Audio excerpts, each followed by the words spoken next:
আসসালামু আলাইকুম, welcome to all of you in 30 minutes show. আপনাদের সাথে আছে আমি মুনসুর হাল্লাজ। আজকে আমরা নতুন একটা এপিসোড নিয়ে এসেছি এবং এটা হচ্ছে ব্যাংকিং রিলেটেড এপিসোড। আগের পর্বের মধ্যে আমি ব্যাংকের একটা সার্কুলার নিয়ে আলোচনা করেছিলাম, আজকে আমরা আরেকটা সার্কুলার নিয়ে আলোচনা করব। এটা হচ্ছে যে বর্তমানে যারা কোভিড-19 যেসব ক্লায়েন্ট কোভিড-19-এ ক্ষতিগ্রস্ত হয়েছে তাদের জন্য গভর্নমেন্ট একটা প্রায় 1 লাখ কোটি টাকার উপরে ফাইন্যান্সিয়াল প্যাকেজ ঘোষণা করেছে। সেই প্যাকেজের মধ্যে আমরা আগের পর্বের মধ্যে 30,000 কোটি টাকার উপরে যে 30,000 কোটি টাকার যে প্যাকেজটা সেটা নিয়ে আলোচনা করেছিলাম। আজকের পর্বের মধ্যে আমরা 20,000 কোটি টাকার যে প্যাকেজটা সেটা নিয়ে আলোচনা করবো এবং এটা হচ্ছে যে SME রিলেটেড সংক্রান্ত একটা সার্কুলার। তো মূল পর্বে যাওয়ার আগে যারা আমাদের এই চ্যানেলে নতুন তারা অবশ্যই আমার এই চ্যানেলটাকে সাবস্ক্রাইব করবেন এবং সাথে বেল আইকনটা ক্লিক করে রাখবেন যাতে নতুন ভিডিও দেওয়ার সাথে সাথে আপনারা পেয়ে যান। আর যারা অলরেডি সাবস্ক্রাইব করে ফেলেছেন তাদেরকে অসংখ্য ধন্যবাদ। তো চলুন আমরা সার্কুলারগুলো নিয়ে একটু আলোচনা করি। তার প্রথমত আমরা জেনে নিই যে সার্কুলার নাম্বারগুলি কোন কোন সার্কুলারগুলির মাধ্যমে এটা আসছে। তো SME সার্কুলার নাম্বার 1 যেটা ডেট হচ্ছে যে এপ্রিল মাসের 13 তারিখে একটা সার্কুলার আসছে। সার্কুলার নাম্বার 2 যেটা আসছে এপ্রিল মাসের 26 তারিখে 2020। আর সার্কুলার নাম্বার 3 এটা 3 বলতে এটা হচ্ছে যে সার্কুলার লেটার নাম্বার 1 এটা আসছে এপ্রিল মাসের 30 তারিখে, মানে এই লাস্ট যে 30 তারিখ গেল সেই 30 তারিখ। এই তিনটে সার্কুলার হচ্ছে যে এই ফাইন্যান্সিয়াল প্যাকেজের সাথে রিলেটেড। আমরা আগের পর্বের মধ্যে আলোচনা করেছিলাম যে industry and service sector related, আর আজকে আমরা আলোচনা করব SME সংক্রান্ত রিলেটেড। তো আমরা জেনে নিই যে এর ফান্ডের অ্যামাউন্টটা কত। এই অ্যামাউন্টটা হচ্ছে যে আমাদের 20,000 কোটি টাকা। আর আরও 10,000 কোটি টাকা আছে, এটা হচ্ছে যে আপনার রিভলভিং ফাইন্যান্স স্কিমের আন্ডারে, মানে হচ্ছে এই 20,000 কোটি টাকাটাকে রোলিং করার জন্য আরও 10,000 কোটি টাকা গভর্নমেন্ট ঘোষণা করেছে। আচ্ছা, এবার আসি আমরা ইন্টারেস্ট রেট কত হবে। ইন্টারেস্ট রেট হচ্ছে যে 9% বরাবরের মতো, তবে ক্লায়েন্টকে 9% দেওয়া লাগবে না, ক্লায়েন্ট দিবে অনলি 4% আর বাকি 5% গভর্নমেন্ট এখানে সাবসিডি দিবে। তাহলে ক্লায়েন্টকে দেওয়া লাগছে কত? 4%, অনলি 4%। আর এই লোনটা কী লোন? এই লোনটা হচ্ছে যে একটা ওয়ার্কিং ক্যাপিটাল লোন। আচ্ছা, কারা এই লোনটাকে ম্যানেজ করবে? বাংলাদেশ ব্যাংকের যে SME and special program department, তারা এই লোনটাকে ম্যানেজ করবে। আর ব্যাংকগুলি তাদের যে 5% যে সাবসিডি তারা যেটা পাবে সেটা অ্যাকাউন্টস অ্যান্ড বাজারিং ডিপার্টমেন্টের কাছে ক্লেম করবে। আর এই যে লোনটা, এটা লোনের টোটাল ডিউরেশনটা হবে 3 ইয়ার্স। তবে একটা ইন্ডিভিজুয়াল ক্লায়েন্ট সে সর্বোচ্চ 1 বছরের বেশি এই লোনটা পাবে না, মানে সে 1 বছরের জন্য এই একটা লোন অ্যাপেল করতে পারবে। তবে একটা ব্যাংক চাইলে 1 বছর পর এই লোনটাকে রিনিউ করতে পারে ব্যাংকের কাস্টমার রিলেশনশিপের উপর বেসিস করে। তবে সেই ক্ষেত্রে ইন্টারেস্ট রেট হবে 9%, মানে 9% পুরো 9%ই ক্লায়েন্টকে বিয়ার করতে হবে। সেই ক্ষেত্রে আর ওই 4% হবে না, মানে 9%ই ক্লায়েন্ট দিতে হবে। আচ্ছা, এবার আসে লিমিট কত। একটা ব্যাংক চাইলে কতটুকু পর্যন্ত লোন দিতে পারবে এই 3 বছর, মানে এই ইয়ার আন্ডারে এই কোভিড-19 যারা ক্ষতিগ্রস্ত তাদেরকে সর্বোচ্চ কত বছর পর্যন্ত, সর্বোচ্চ মানে কত পার্সেন্ট লোন সে দিতে পারবে। তো এটা যেটা বলা হয়েছে সেটা হচ্ছে যে অলরেডি একটা ব্যাংক 2019 সালে সে যেই পরিমাণ SME-তে সে অলরেডি ডিসবার্স করছে তার সর্বোচ্চ 10% পর্যন্ত লিমিট, 10% পর্যন্ত একটা ব্যাংক চাইলে দিতে পারবে। তাহলে হচ্ছে যে maximum 10% of already disbursed loan as on 2019 December 2019। এটা হচ্ছে একটা ব্যাংকের লিমিট। আর তাহলে একটা ক্লায়েন্টের লিমিট কত, একটা ক্লায়েন্ট কত পাবে, তাহলে সেটা আমরা সেটা একটু জেনে নিই। তো SME-র মধ্যে 3টা ভাগ রয়েছে, একটা হচ্ছে ম্যানুফ্যাকচারিং ইন্ডাস্ট্রিজ, একটা হচ্ছে যে সার্ভিস ইন্ডাস্ট্রিজ, একটা হচ্ছে ট্রেডিং ইন্ডাস্ট্রিজ।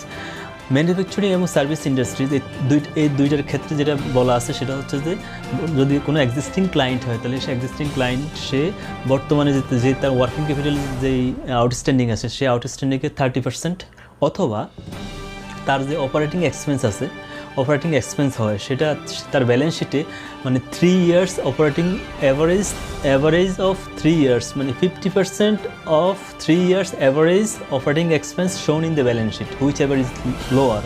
মানে হচ্ছে অপারেটিং 3 বছরের অপারেটিং এক্সপেন্সের 50% অথবা 30% of present outstanding which ever is lower, এটা হচ্ছে তার লিমিট হবে। আচ্ছা, এবার ট্রেডিং ইন্ডাস্ট্রিজের ক্ষেত্রে যে লিমিটের কথা বলা আছে সেটা হচ্ছে যে 25% of 3 years turnover shown in the balance sheet, মানে হচ্ছে 3 বছরের অ্যাভারেজ যে টার্ন ওভার মানে ব্যালেন্স শিটে দেখানো হয়েছে সেটা 25% পাবে, কিন্তু এটা কখনো 1 কোটি টাকার বেশি হতে পারবে না।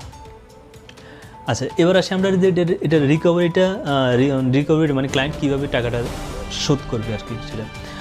এখানে বলা হয়েছে যেটা সেটা হচ্ছে যে কখনোই আউটস্ট্যান্ডিং অ্যামাউন্ট লিমিট ক্রস করতে পারবে না, তবে ক্রস তো অবশ্যই করবে। কখন করবে? যখন ইন্টারেস্ট যদি ক্লায়েন্ট যদি নির্দিষ্ট সময় টাকা জমা না দেয় এবং সেই ক্ষেত্রে যদি ইন্টারেস্ট চার্জ হয় তাহলে কোয়ার্টারলি এটা তখন অবশ্যই এটা কি লোনের লিমিটটা ক্রস করে ফেলবে। তো সেই ক্ষেত্রে যেটা বলা হয়েছে সেটা হচ্ছে যদি ক্রস করে তাহলে সেই ক্ষেত্রে বলছে যে পরবর্তী 5 ওয়ার্কিং ডেজের ভিতরে 3 মাসের পরবর্তী যে মাসটা সেই মাসের 5 ওয়ার্কিং ডেজের ভিতরে তাকে এটা করে ফেলতে হবে, তাকে এটা অ্যাডজাস্ট করে ফেলতে হবে। আচ্ছা, এখন এই লোনটার ডিস্ট্রিবিউশনটা কেমন হবে সেটা একটু আমরা জেনে নিই। তো এখানে কয়েকটা ক্যাটাগরি আছে, একটা হচ্ছে cottage, micro and small industries, একটা হচ্ছে মিডিয়াম ইন্ডাস্ট্রিজ।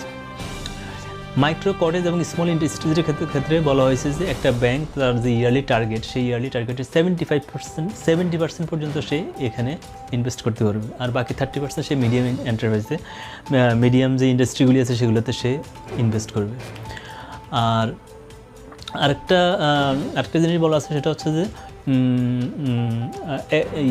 কী বলে এটাকে মিনিমাম 15% মানে 15% একটা ব্যাংক তার ইয়ারলি টার্গেটের 15% সে রুরাল যে ব্রাঞ্চগুলি রয়েছে রুরাল এরিয়াতে সে মানে ইনভেস্ট করতে হবে। আরেকটা বলা আছে যে 5% মানে হচ্ছে যে 5% ফান্ড রিজার্ভ থাকবে, ইয়ারলি টার্গেটের 5% রিজার্ভ থাকবে উইমেন এন্টারপ্রেনিয়রশিপের জন্য। আচ্ছা, এটা গেল। আর আরেকটা ইম্পর্টেন্ট জিনিস আছে সেটা হচ্ছে যে এই যে ম্যানুফ্যাকচারিং, ট্রেডিং অ্যান্ড হচ্ছে যে manufacturing, trading and service industries, এখানে সবচেয়ে বেশি প্রায়োরিটি দিতে বলা হয়েছে যে ম্যানুফ্যাকচারিং এবং সার্ভিস ইন্ডাস্ট্রিজকে। সেই ক্ষেত্রে ম্যানুফ্যাকচারিং, সার্ভিস আর ট্রেডিংও পাবে, ম্যানুফ্যাকচারিং, সার্ভিস এবং ট্রেডিং এটার যে রেশিও দেওয়া হয়েছে সেই রেশিওটা হচ্ছে যে ম্যানুফ্যাকচারিং ইন্ডাস্ট্রিজ পাবে 50%, আর সার্ভিস ইন্ডাস্ট্রিজ পাবে 30%, আর 20% পাবে ট্রেডিং ইন্ডাস্ট্রিজ। তাহলে এই হচ্ছে ওভারঅল এই সার্কুলারের মূল প্রতিপাদ্য। আমরা আগের পর্বটার মধ্যে অনেক বিস্তারিত আলোচনা করছি এবং এটার সাথে মোটামুটি অনেক কিছুই মানে রিলেটেড, অনেক কিছুই মানে মিল আছে, সেই কারণে আজকে আমরা মূল জিনিসটা আলোচনা করলাম। তাহলে ক্লায়েন্ট আমরা আবার একটু এটাকে রিক্যাপ করি। সেটা হচ্ছে যে ইন্টারেস্ট রেট হচ্ছে 9%, যেটার মধ্যে 4% দেবে ক্লায়েন্ট, বাকি 5% ভর্তুকি দেবে হচ্ছে যে বাংলাদেশ ব্যাংক 20,000 কোটি টাকার এটা লোন, এটা হচ্ছে ওয়ার্কিং ক্যাপিটাল লোন। আর ক্লায়েন্টকে কী দিতে হবে? ক্লায়েন্ট সে অ্যাপ্লিকেশন দিতে হবে একটা, তারপর হচ্ছে তার টিন, বিন, ট্রেড লাইসেন্স, তারপর যেগুলো সব আপ টু ডেট দেওয়া লাগবে। সে যে ক্ষতিগ্রস্ত হয়েছে সেই ক্ষতিগ্রস্তের প্রমাণ দিতে হবে। আর হচ্ছে যে একটা ব্যাংক চাইলে এক্সিস্টিং ক্লায়েন্ট সম্পর্কে অথবা নতুন কোনো ক্লায়েন্ট যদি অ্যাপ্লাই করে সেই সম্পর্কে যদি ইনফরমেশন নিতে চায় তাহলে সে চাইলে এফবিসিসিআই অথবা এফবিসিসিআই অ্যাফিলিয়েটেড যে কনসার্নগুলি রয়েছে সেগুলো থেকে চাইলে তারা এই ইনফরমেশনগুলি গ্যাদার করতে পারে। আরেকটা জিনিস হচ্ছে কারা এটা লোনের জন্য এলিজিবল হবে না। যারা অলরেডি এখন বর্তমানে হচ্ছে যে ক্লাসিফাইড রয়েছে, যারা অলরেডি বর্তমানে ডিফল্টার, তারা এই লোনের জন্য অ্যাপ্লাই করতে পারবে না।